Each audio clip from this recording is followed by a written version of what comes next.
Hi guys, ఈరోజు నేను statue of ఈక్వాలిటీకి వచ్చాను. మొత్తం తిరిగి చూశాను. చాలా అద్భుతంగా అనిపించింది. తెలంగాణలో ఇలాంటి కట్టడం ఉందంటే చాలా ఆశ్చర్యంగా, ఆనందంగా అనిపించింది. ఇక్కడ ఉన్న రామానుజం విగ్రహం, 108 టెంపుల్స్ మొత్తం తిరిగి చూసేసరికి నాకు ఒక విషయం అర్థమైంది. ఇదంతా తిరిగి చూడాలి అంటే మినిమం 3-4 అవర్స్ పడుతుంది.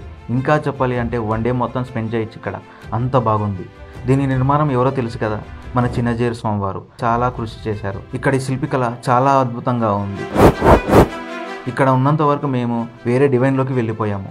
ముఖ్యంగా ఈ వీడియోకి గల కారణం ఏంటంటే, నేను ఇప్పటికే 275+, 80+ సిటీ నుంచి మళ్ళీ 30 కిలోమీటర్స్ ట్రావెల్ చేసి వచ్చాను. ప్రజెంట్ నా ఎలక్ట్రికల్ కార్లో ఛార్జ్ లేదు. దానికోసమని గూగుల్ మ్యాప్లో షాద్నగర్, శంషాబాద్ చుట్టూ ఈవీ ఛార్జ్ పాయింట్ కోసం చూశాను. దగ్గరలో ఎక్కడా లేదు. ఇలా నిరాశతో ఉండగా నాకు ఆశ్చర్యకరమైన విషయం ఒకటి కనపడింది. అదేంటంటే, ఇక్కడే నా చుట్టే స్టాచ్యూ ఆఫ్ ఈక్వాలిటీలో ఛార్జ్ పాయింట్ ఉందని తెలిసింది.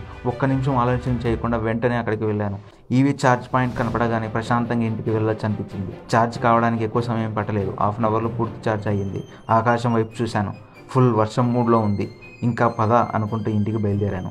మొత్తానికి ఈరోజు ఇలా గడిచింది గాయస్. మెమొరబుల్ డేగా ఈ స్టాచ్యూ ఆఫ్ ఈక్వాలిటీ గుర్తుండిపోతుంది.